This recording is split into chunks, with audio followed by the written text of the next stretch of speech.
Okay, so once again, I'm actually doing this on the house internet, and I'm not sure if it's fast enough or not. But anyway, we'll assume that it's working. Although I'm watching some video here, the entry video that didn't start up properly. Anyway, this is a quickest way to explain what's going on with the three 580s that are currently having ugly, horrible, gruesome time trying to qualify and make it to the start here at the National Sailing Academy in Antigua. And it's really the guy I'm feeling for the most is Eric on Sunbear. He's doing it really tough.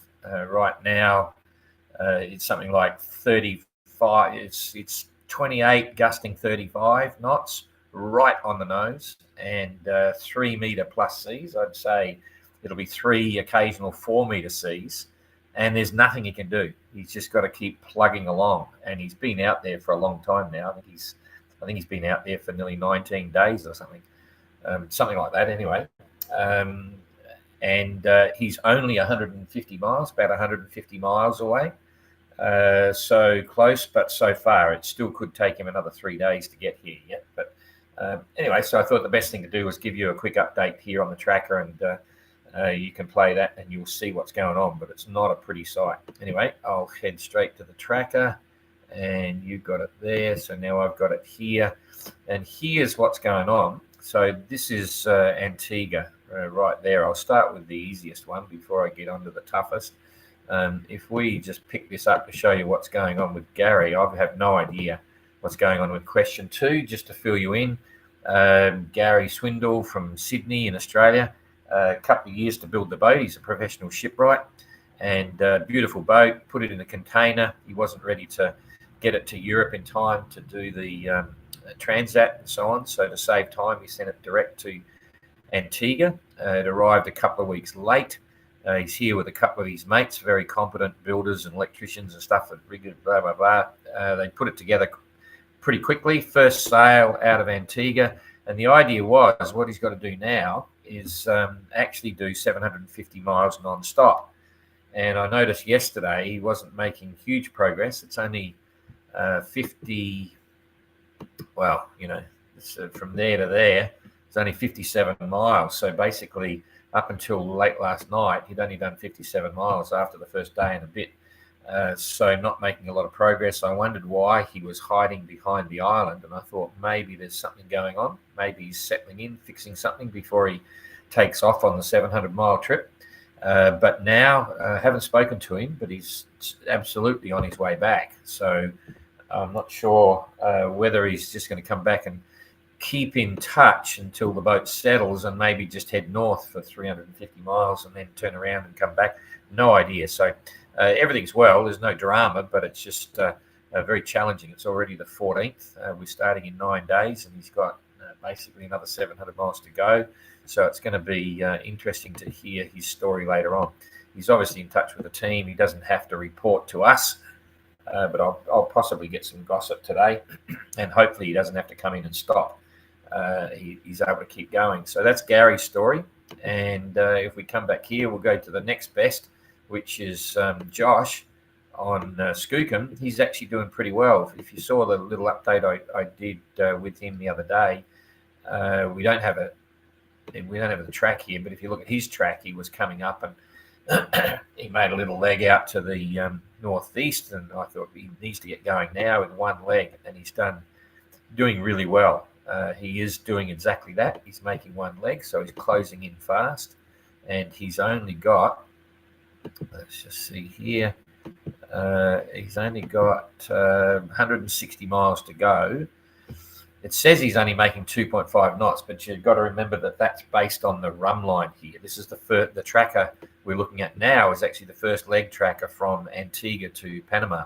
So it's not giving the right boat speed. But I'd say in these conditions, just on the beam or just forward of the beam, he's probably doing at least 5 knots, something like that. So with this sort of stuff, it's now Saturday morning, Sunday morning. We might see him Sunday afternoon. I think that's probably, I'll have a look at the weather in a sec once I explain where we're at for the three of them. We'll just progress the weather forward a couple of days and just see what it looks like. But yeah, we may see Josh sometime late tomorrow, I reckon. So that's good news for him. And then here's little old Sun Bear plugging along. I'll just put that on here and show you how close he is. Okay, so right at the moment, he's 158 miles to go. And you can see by the tacking there, he's actually doing pretty well. The last time I'd looked, he was just around here and just fluffing around yesterday. And I thought, how ugly is that? We got constant squalls coming through here and at the house in Antigua. And it just dumps big time. The amount of rain that comes down in like a 20-minute squall is quite phenomenal. And the wind picks up and all that sort of stuff. And I'm thinking of poor old Eric out there getting hammered, going nowhere. I think he's made about 30 miles in the last 24 hours. And the 580 is not meant to go to windward in 28, 35 knots and 3 to 4 meter seas. I mean, he's going to have some stories to tell. I hope he's filming it or taking some photographs. I spoke to his wife, or just messaged from his wife briefly yesterday, and she said, yeah, he's completely fed up at the moment. And the dream would be feeling like the impossible dream right now.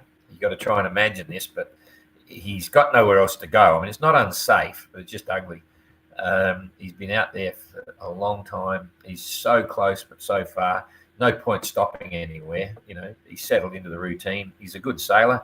He's our oldest member of the fleet, 71. Not that that's anything.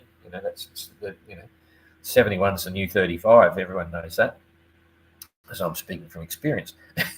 And so it's pretty ugly. So he's doing particularly well. He is gaining ground slowly but surely. And let's have a look at what the weather might be doing for all three of them. Where did Skookum go? There he is. So I've got to come back one more here. Okay. And you can see, the weather that I got was actually from Windy. I went and had a good look just to get a real handle on what was happening with Sun Bear here. And yeah, Windy, which is much more accurate. I pay for a subscription service there and blah, blah, blah. So we get really good weather. And yeah, he absolutely has 28, gusting 35, 3 to 4 meter seas, and it's not changing anytime soon. But let's just push it through now. The interesting thing to watch for Skookum is the wind direction. It's swinging more around to the east, and I think he'll just make it in just before it starts to get a bit of south in it. And poor old Eric. So here we go. Let's see. Here we go. Boom, pushing through. So this is by later tonight. It looked like there was, if I come back, there was a bit of a quiet period there for Sun Bear, but nothing really that's going to make him happy. And Skookum's still okay. It's picking up for Skookum, but it's blowing hard. You can see there, that's just ugly. Even for Gary now, if he's carrying on, it's well forward of the beam to go up that way. Yeah, and here we go for the 15th. This is tomorrow morning. Skookum's looking good. He's back to about 15 to 20, and the direction is okay. So he's got a good run for tomorrow afternoon. And here comes a bit of a break for Sun Bear, but not much. It's just probably dropped back to 25 to 30.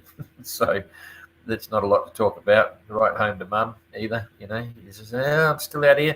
And then there's the 16th. So, but the direction for Skookum is still good. He's got plenty of breeze. So he'll be in by then. I can't imagine him extending because it's just starting to turn on the 16th. And so Skookum's fine. Hopefully we'll see him tomorrow night or something, or whatever. We'll be out there to welcome him.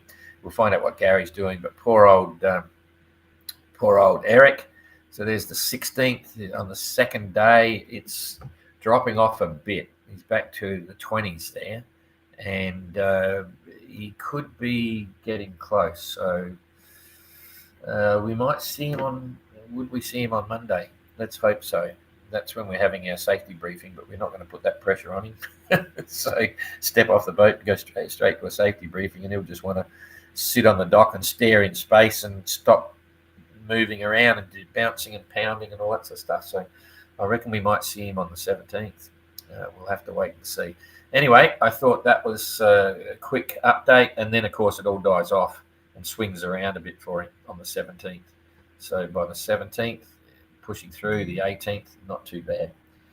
Okay, so and there's the 19th. I can't even dream about him being out there that long, but it's all getting quiet. So for sure, Eric has had an epic. I'll just come back here and say good day to a few people.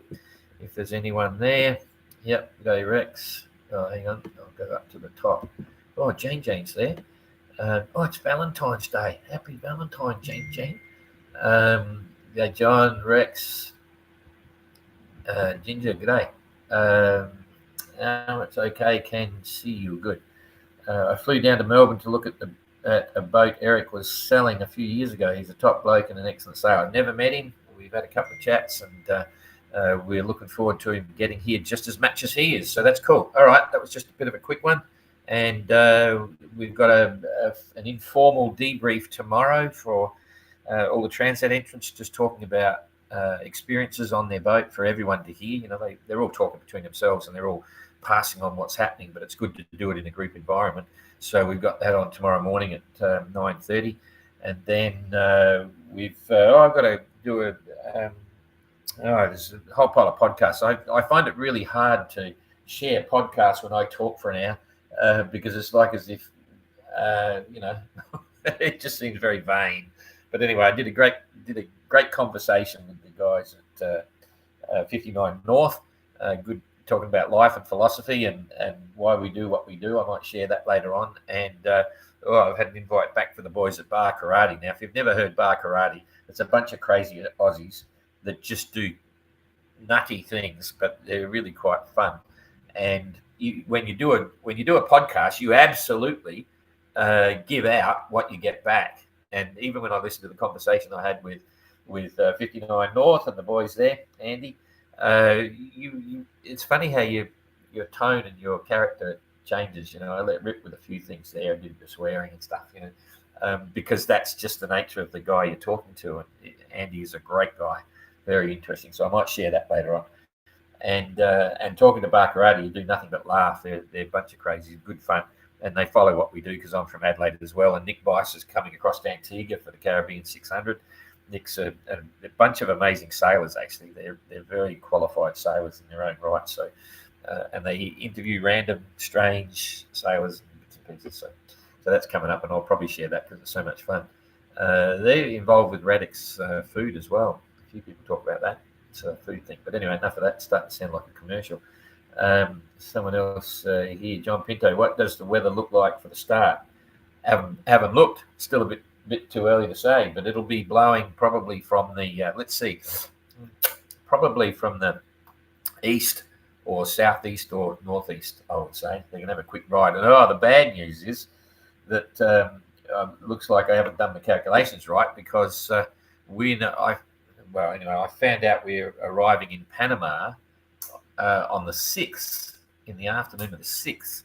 And when you do the calculation, when these fast sailors that are going like the clappers, and they'll go faster than ever now because they've settled in and now the real race is on, so to speak, they're probably likely to turn up on the 5th. So here we go again. Anyway, we'll have to wait and see. Hopefully we're there. Okay, that's all. So we'll see you later. Bye-bye. Oh, got to hit this one. Boom, boom. Witness history in the making. The McIntyre Mini Globe Race 2025. Small boat, huge adventure.